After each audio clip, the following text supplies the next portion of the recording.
Hello, everyone, and welcome to our hero worship of Jordan Peele. No, we love him, and we're going to, we've been doing these director episodes. We did Ari Aster. So Jordan Peele is someone we spoke about at length when we first watched Get Out. This was 5 or 6 years ago. The episode's not even available at the moment right now because it was really early on in our sound and our conversations. That's right. And we remember it fondly. I don't know how it would translate now, but we wanted to go back and say, now there's a trifecta. There's a trilogy, basically, of these 3 horror movies that Jordan has made: Get Out, Us, and Nope.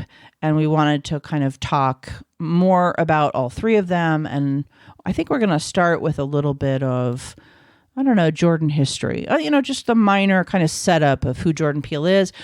Also, this is spoilers. So if you have not seen Get Out, Us, and Nope, and you plan to, I understand if you don't plan to, but if you plan to, or you're listening to this as inspiration, I would understand that as well. But we're going to talk spoilers for all these movies. So just know that going in. Warning. It doesn't surprise me that in 2017, he was included on the annual Times 100 list of the most influential people in the world. Yeah. His work is so interesting, and how I always like to look at how people got to where they did, especially when you're as brilliant and successful as he is. And for most of us who were around and old enough in the 90s and early 2000s, I remember Jordan Peele and Keegan-Michael Key as hilarious sketch comedians on Mad TV. Funny. Oh my God, right? So funny. So it was so strange when he moved into the horror stuff, because I just know him as being so funny, and he didn't move into comedy horror. He moved into horror. We were all kind of like, that Jordan Peele? Yeah, it was really bizarre. Amazing. So talented. His breakout role was in 2003 with Mad TV, and I used to watch him all the time on there. But he didn't really start directing till 2017, which is how he made that list. And so when he did Get Out, everybody was just their brains exploded. This guy's a flippin' genius. And wow, we have not seen all his cards yet, because he's also really fucking funny. He's amazing. And there's always a little bit of a through line of humor in all 3 of these horror movies. Yes. There's some funny moments for sure. I'm going to go forward, then I'm going to go back here for a second. In 2012, he started the Monkey Paw Productions company, and then we started to see him doing more films, and he redid Candyman in 2021, which we're not talking about today, but he always had a desire to redo that film because he loved the history of Candyman the villain, and it was not really portrayed from that light in the original, right? The second one, the remake, gave much more context to the slave history and all of that, of how Candyman came to be, which, so he had a desire to do that. And I believe, my understanding is, he's going to be doing that with People Under the Stairs as well, because it was the first time he saw himself in a horror movie, meaning the hero was a young black boy. And you never really saw that at that time in horror. So he always had this underlying love for it. He's a self-identified cinephile ever since he was young, which, that's pretty obvious given what he went into. But he started in stand-up comedy. That's how he got into Mad TV. But what I think is even more interesting is he actually went to Sarah Lawrence and he majored in puppetry. I think that was a fact. It was a horror fact a long time ago. Yep. After 2 years, he dropped out to form a comedy duo with his classmate from Sarah Lawrence, who ended up being Keegan-Michael Key. All right. So and then they both went on to they auditioned for Mad TV. They both got in it. And then he did a bunch of television. And then he ended up, rolling into his film work. He has a really interesting career because, first of all, it takes, I think, a lot of brilliance to do comedy. Yeah. To do comedy well, you have to be a very, very intelligent person. And I think the same of horror, but. Yeah, absolutely. So you take those 2 skill sets. His mother is white. His father is black. So he's biracial. He was born in New York City in February of 1979. Let's see. He last saw his father when he was 7 years old. So he grew up mostly just with his single mom. Graduated from the Calhoun School on Manhattan's Upper West Side in 1997. And then he went on to Sarah Lawrence, where he majored in puppetry. And then the rest is history. interesting path to where he is now. Recently, he was on Conan O'Brien. So if you listen to Conan O'Brien's podcast from a few months ago, he did an interview on there, and it was really fun. And Cool. I love Conan's show because it's fun. They talk obviously about real things, but it's also entertaining and funny, and an hour-long interview with Jordan Peele, and his humor comes out and all of that. I also saw a really interesting live interview with him a few years back at the Produced By conference, which is a conference that the Producers Guild comes out with every year. There's a bunch of interviews and stuff, and I remember him talking about something you mentioned, which was the puppetry and how he kind of came to comedy. And it actually plays a part in what I was going to mention about Us, the movie Us. Is part of that movie is the duality of things, right? Yes. And that's how I see it, is like, it's super shocking that he went from comedy to horror. But if you think about it in his look at duality in the Us movie, comedy and horror is a duality, right? It's like it's opposite sides of a coin, which is, when we get to Us, we could talk about more. Very about Shakespearean of him. Yeah, The tragedy and comedy of life. it's so fancy.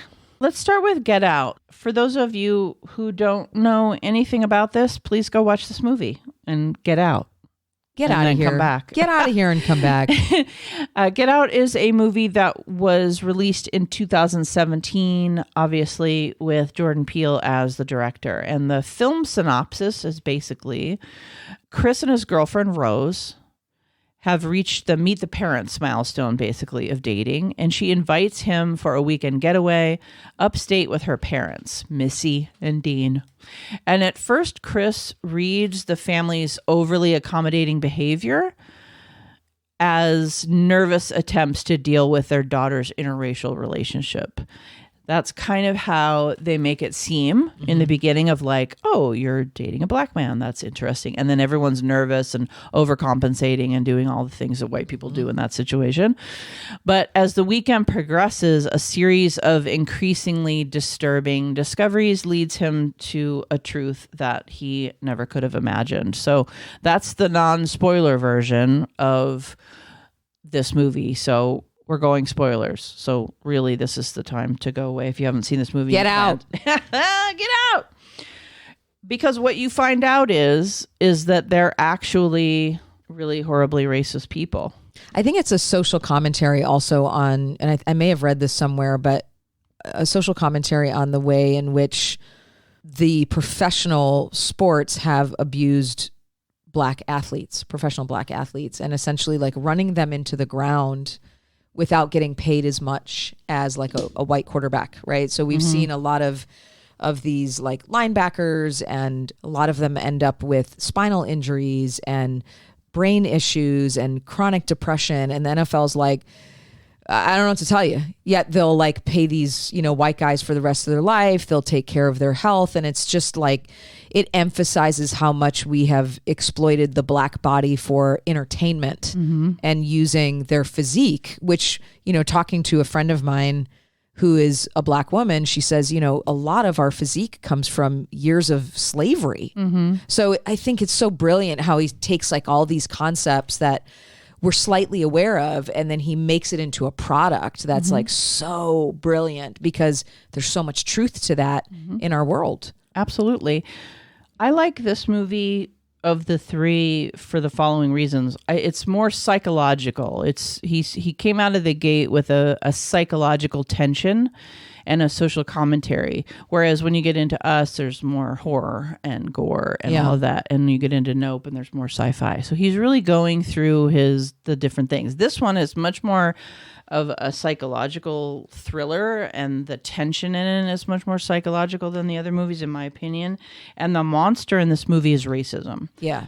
That's a psychological. There are definitely creepy moments, and there are definitely scary moments, but they're based on what's happening psychologically. And I think one of the most interesting interviews I saw about this with Jordan was him talking about how, his mission, and I think he succeeded, was he had many missions with this film. I'm not saying this was the one, but that he could put us, meaning white people, in the POV of a Black person for 90 minutes?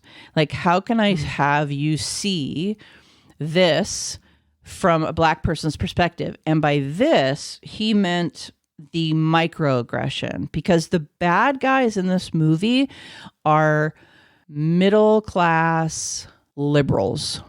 Yes. These are not the people that are out being incredibly racist on the outside. Racist, right. These are middle class liberals. It's the community of white people that denies they're racist. Absolutely. And so that's the real key to this movie to me, is that it's me. I am a middle class liberal white lady. Yeah. And the audience for this movie is me if I'm a person that says I'm not racist as a middle class liberal and doesn't understand the privilege or the microaggressions that can happen, because some of the microaggressions are literally when well-meaning liberals are like overcompensating in conversation with a Black person. Yeah. And trying to be overly sensitive and watching our words and walking on eggshells, because racism is such a subtle and complex conversation that most people avoid it. Mm-hmm. And so if you avoid those conversations about culture and race and our own racist upbringing as white people and our own privilege, if you avoid those conversations, you get more and more and more and more fucking awkward with them. Yeah, no, it's true. And I think that is what makes it a standout film, because we know that a lot of films, when it's depicted, racism is depicted, it's through this very right-wing conservative lens, that it's obvious, and that those of us white people who don't fall in that category can easily say, oh yeah, I'm not like them. Right. And the truth is that what he does in this film is shows that no matter how woke you might be, you are not us. Mm-mm. And we have to constantly go out of our way to make you comfortable and to not be a bother, and also to be very patient and understanding and absorb all of that racism in moments to make you feel more comfortable, because there's some really, really, really, it's the idea, what Shannon was talking about a moment ago, is like the difference between intention and impact, right? So it doesn't matter what your intention is, it's the impact of what's going on in those moments. And there's some really cringeworthy moments at that party when he's being introduced to the white folks that it made me uncomfortable as a white person. I can't imagine just like having to absorb that and then just stand there, because the second you have a reaction, now you're the angry Black person, or now you're ignorant, or now you're making them feel bad. You know, it's an amazing movie because it lulls you as an audience member into going, I'm not like that, or oh my God, that's so egregious, or that's horrible. And then he flips the script and you go forward from there. And you really have an eye-opening cultural experience, which is what he was absolutely successful at, in my opinion. Good. It's so good. It's good. So, and beyond that, it's a solid script. Like watching it again, it's solid. The script is very tight. Like the other two movies are not like this. They're different. This movie is still like tightly scripted, well-placed twists. It's multi-leveled. It's psychologically really scary. Can we real quickly though mention, of course, the comic relief is his buddy? Yeah. There's some funny. Oh, the ending is so satisfying. And what do you want in a horror movie? You want a satisfying ending. And I did read stories about how it didn't originally end like that. Oh, really? Yeah. And then they gave us the satisfying ending, which thank goodness. Yeah, the character development in this movie is so good. Yes. So on that note, let's go no further without doing Jordan Facts with Graham. We're going to do some Jordan Peele facts with Kathy. Number one. Yeah. What hilarious sketch did Jordan win an Emmy for? It was like a specific Mad TV sketch. Okay. Even if you just give like, it was about this, I think. Number two, in the movie Us, Yongo's tethered voice is based on this real medical disorder. Number three, What was Get Out actually inspired by? Okay. Number 4, in Us, the tethered versions of the characters all wear a single leather glove on one hand. Peele's decision to use this is a nod to blank. Mm-hmm. And then number 5, Peele was the first Black person to win what? All right. So at the end of the show, we will get those answers. I'm looking forward to it. All right. So let's talk. If we're done with Get Out in these brief conversations, let's talk about Us. Sure. If you haven't seen it, it was a movie called Us. It came out in 2019. If you like horror movies, please watch this movie because it's definitely, out of the 3, it's the horror movie for sure. So the basic plot summary is, accompanied by her husband, son, and daughter, Adelaide Wilson returns to the beachfront home where she grew up as a child. Haunted by a traumatic experience from the past, Adelaide grows increasingly concerned that something bad is going to happen. Her worst fears soon become a reality when 4 masked strangers descend upon the house in the most creepy way, forcing the Wilsons into a fight for survival. When the masks come off, the family is horrified to learn that each attacker takes the appearance of one of them. Oh, this movie. So this is definitely more of a horror. It is. And it takes the cliches of horror movies and makes them not as cliche. Like, he does them in unique and interesting ways, in my opinion. So I really like this movie. Lupita is amazing. There's a bunch of other actors that are in this movie that are really good, that are really enjoyable. As a standalone horror film, even without implementing all of the depth to it, it's terrifying. Yeah, this is what I would say. I would say it's a great, just like you, I would say it's a great recommendation. It's just a really good horror movie. Like, this is the one out of these 3 that scared me just as a horror movie. There are many scenes in this movie that I still find very creepy and also very scary.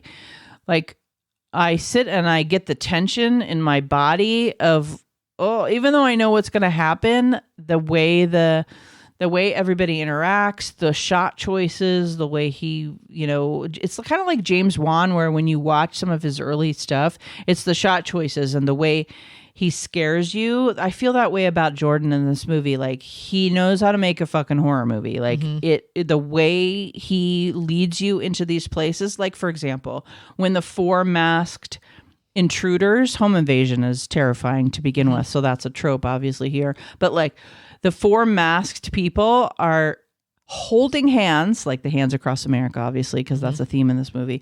But they're holding hands at the end of the driveway, and you're just looking out the window at them and they're backlit. So all you see is it's the masks and the outfits they're wearing and just like the silhouette. And they literally just stand there forever. And the dad's like, hello, what are you doing? And they just don't even move. And then they go back in the house, all this tension builds. And then all of a sudden they just start running at the house. I'm just like, it's so scary. It's so scary. Oh my God. Yeah. But a lot of that kind of stuff happens in this movie, which makes me happy. It's a scary one. I actually like this movie a lot. When I first watched it, the complex story, the bigger story around the duality of having a doppelganger, basically, that has been oppressed. All of the deeper, like Kathy was saying, all of the deeper things in this movie, I didn't get all of them when I first watched this. I just thought it was a kick-ass horror movie. Yeah, you got to watch it multiple times. Yeah, and then you get to the end and you're like, and there's shit happening. It all means something, but you're kind of on it for the ride. So I didn't get a lot of it. And also, I don't happen to be Black. So I don't get that. I see the movies differently than a Black person watches the movie. So I'm not going to pick up on a lot of the things that he's throwing down on the first watch. Right. But I'm in it. Like, I'll watch it 2, 3, 4 times. I'll read articles about it to learn what the heck is going on. And what I know about this movie kind of conceptually is that there's this idea that we can't ignore the ramifications of privilege. because one of the doppelgangers has a lot of privilege and the other has none. Yep. And looking at how that duality and the idea, which I think is really, really interesting. And so now when I watch this movie, I have it in my mind and it makes it an even more interesting movie. So I want to pass it on to you guys if you don't already sort of see this in it, which you probably do. So as a privileged person, and what we feel we deserve is always at the price of someone else's suffering. So in this movie, it is very black and white that the privileged people are oppressing the not at all privileged people in this in a very clear, extravagant, dramatic way. And so you see that duality very clearly. We don't get what we quote unquote think we deserve without someone else's suffering. One cannot exist without the other. Exactly. That is the very nature of the word privilege, right? Yep. Privilege. There has to be the person that isn't privileged for you to be privileged. The oppressed and the, And so this movie explicates that in a great horror movie. You can watch it without having to have any of these thoughts, honestly. Well, I also think too, putting the one who's oppressed typically is the one who's held responsible for having a reaction to things, for being looked at or viewed as more, primitive and like a monster or not of this earth, right? So like even the way that it's constructed, you find out this whole time that the person who's been oppressed, has been turned into the monster and the misunderstood. And that's what we oftentimes see. It's why we have racial profiling and all of these things. It's why when I was doing forensic treatment, I left because I could not escape the amount of racial profiling that would lead to inaccurate and unfair diagnoses. As a privileged culture, we have to, through our own cognitive dissonance, make sense of why we are oppressing them, or we will psychologically annihilate.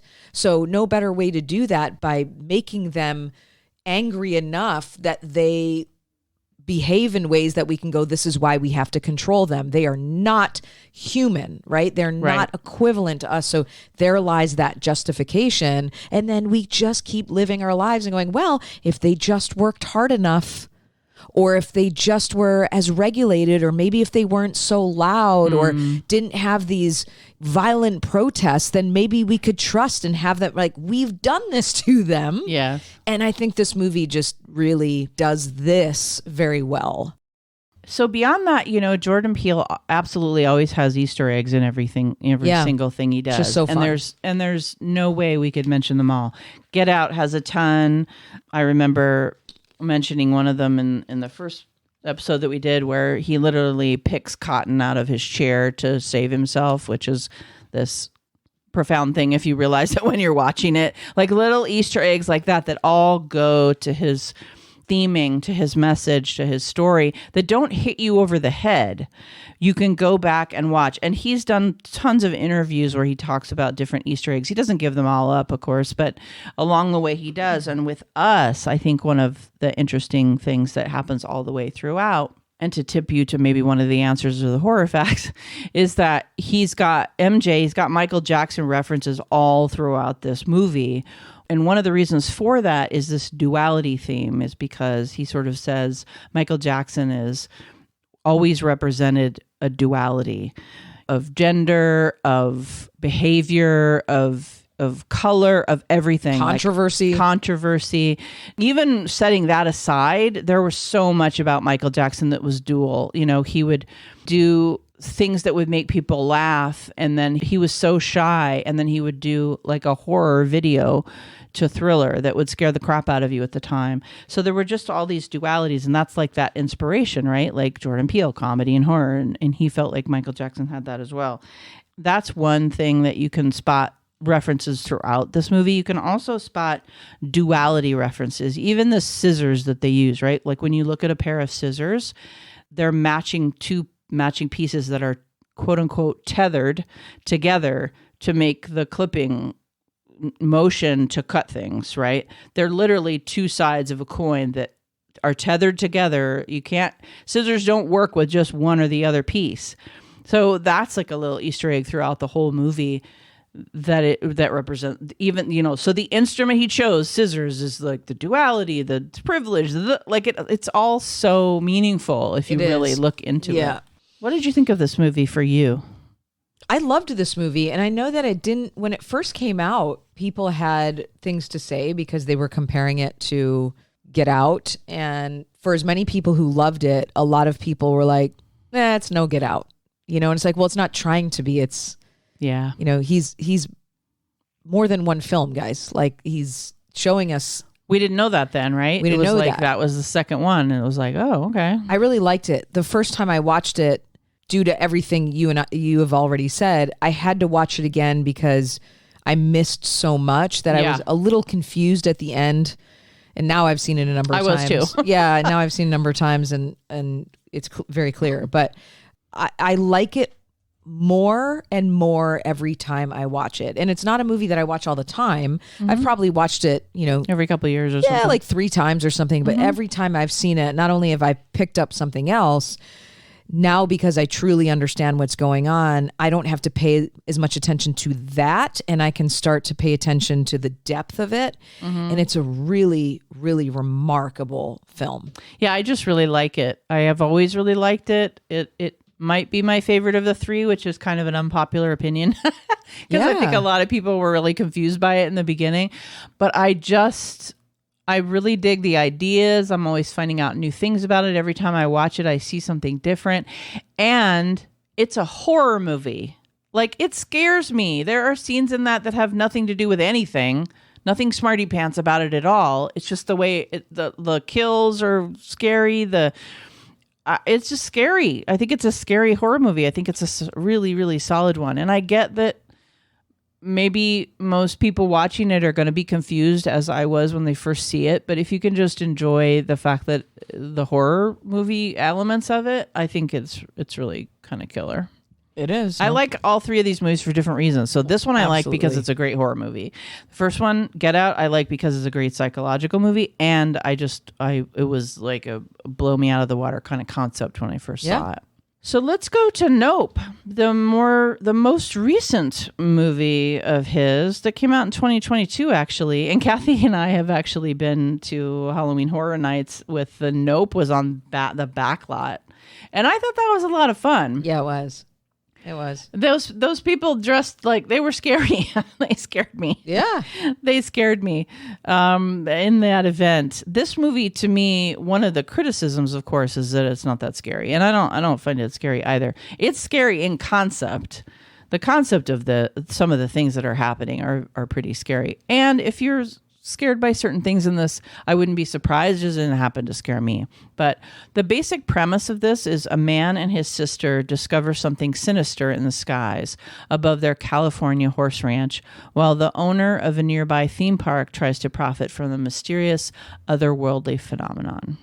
So much about this movie I liked. And again, I think all of his movies are very different, and some people didn't care for this movie. Yeah. But I've been bringing up the social commentary of all of these, and this one really was around, there's a lot going on, but just the exploitation of also using animals for entertainment, and what happens when we, try to force something to be at our mercy when it's not supposed to be, and then sort of blame it for when it has a response or a reaction to something, which is also, we saw elements of that with humans in Us, but he does it very explicitly with animals in this one. But then there's all this like really fun sci-fi stuff going on, and I love the comedy in this one too. So for me, this one felt more like a Signs, where you got a really good sci-fi horror, but then also like a really rich character development that you cared for these people and they made you laugh. So I felt like it gave you a lot to chew on. Yeah, this one's entirely different from the other 2. I just love how he takes risks, Jordan Peele, how he takes risks and does something different with each one, and really takes his time, a couple of years to develop an idea and a story and a script, and then shoot. I just really like the differences, and how he's like, I'm not just going to make a psychological, race film every time. Right. I'm going to look at other social commentaries and social issues. However, there is certainly a theme of, Black people's relationship with cinema and, and the police. Because I guess a lot of people are saying, or a lot of commentary around again, spoilers, run away if you've made it this far, run away.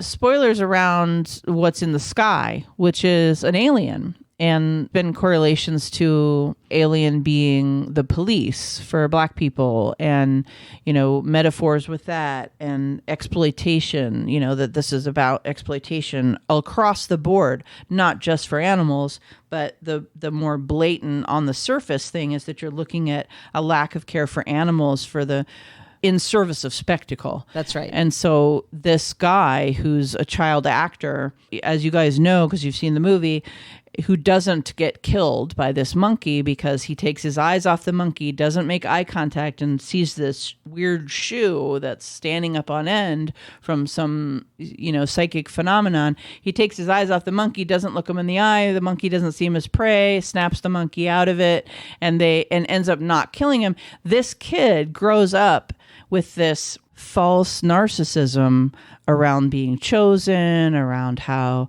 he survived. He's got this whole narrative so that he's the narcissist that's going to take on the big alien and be the guy that can, he's special. He was chosen. He's going to take on the big alien and win and all that. And, he doesn't. In fact, it's Keke Palmer, who's amazing in this. I love her so much in this movie. Me too. Yeah. She's amazing. So I think what this movie has, beyond what we've already mentioned, is really likable leads. Yes.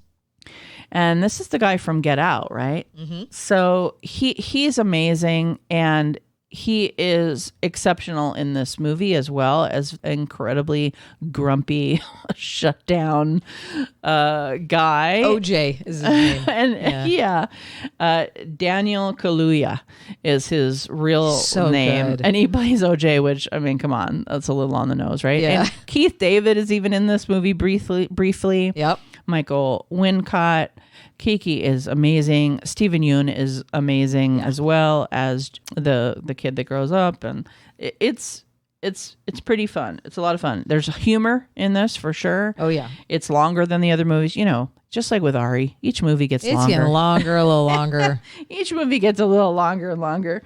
What I like about this movie, there's a few things I like about this movie. The acting is always kick-ass, so I don't even have to mention that, but of course, the acting is kick-ass. The story is really interesting.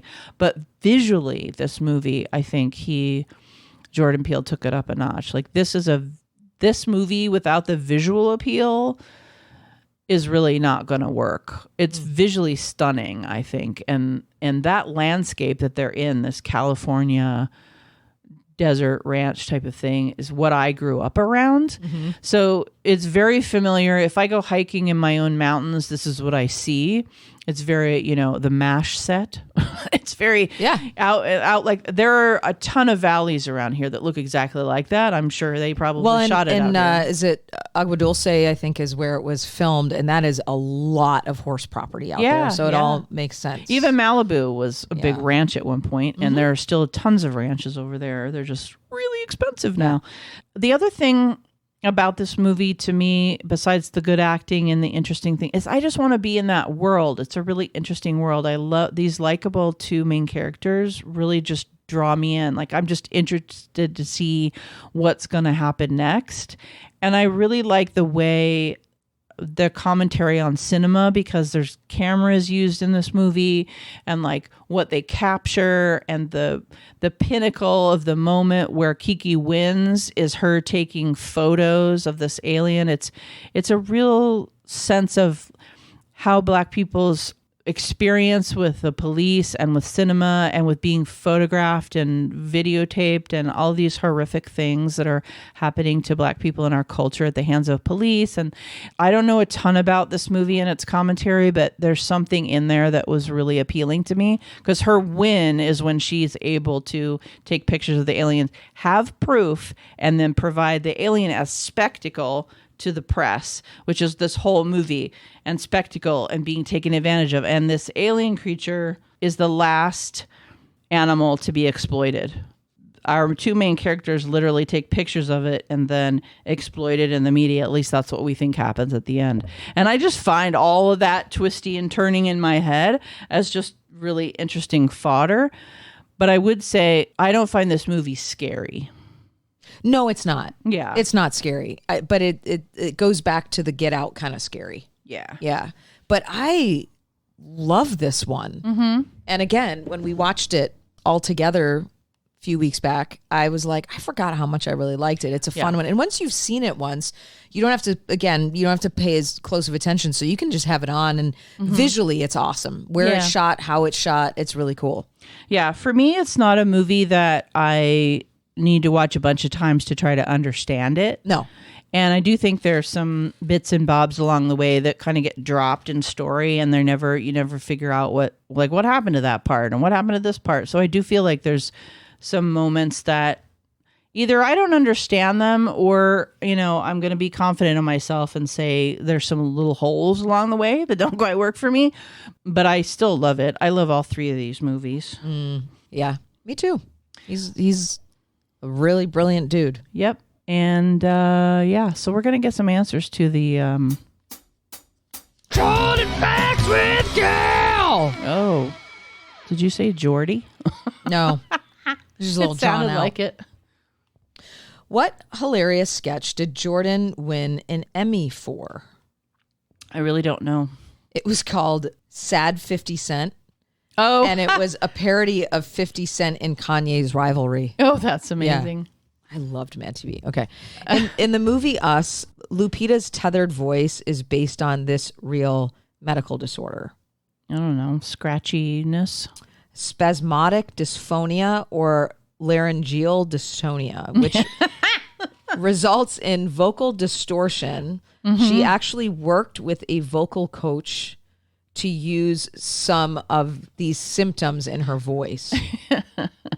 That's got to be really painful on her voice to have talked like that. Really, really, really painful. Yeah. Number 3. What was Get Out inspired by? Well, the one I know is the Stepford Wives, I believe. Oh, interesting. Okay. But there's, not just that, obviously. The creepiest shit in that movie is, I swear to God, are these black people trapped inside themselves. It's fucking awful. Yeah. And they look like Stepford Wives. It's actually based on Eddie Murphy's stand-up routine where he asks why white people don't just leave a house when a ghost shows up. Oh, yeah. Yeah. I think maybe there's just been so many interviews, because I know he also talked about that there was an inspiration from the Stepford Wives and from Rosemary's Baby, actually. A bunch of different. So I was thinking movies, but that makes sense too. I'm sure he said a lot of things. I'm sure it was inspired by a ton of shit. Yeah. In Us, the tethered versions of the characters all wear a single leather glove on one hand. So Peele's decision to use this was a nod to what? Michael Jackson's one glove. Yeah, Michael Jackson, Freddie Krueger, and O.J. Simpson. Yeah. And then number 5, Peele was the first black person to win what? An Oscar? For Best Original Screenplay. Yeah, that's amazing. Because we did have black actors before him win Oscars, but for that specific one. So. Well, and I liked Candyman too. We mentioned it briefly, but he didn't direct that, and so I would include that in a female director episode if we did one of those. Yeah, I really liked that because one. I thought she did well. I know it got a lot of criticism, but I thought it was a solid. Oh, I thought it was good. Flick. Yep. Yeah. Yep. Thank you so much for listening. This has been a lot of fun, Kathy. Yeah, I like this. I loved rewatching these movies. Me too. Made me very happy. Thank you all for listening. This has been an episode of Terror Talk. My name is Shannon. And I'm Kathy. Sleep safe, everyone.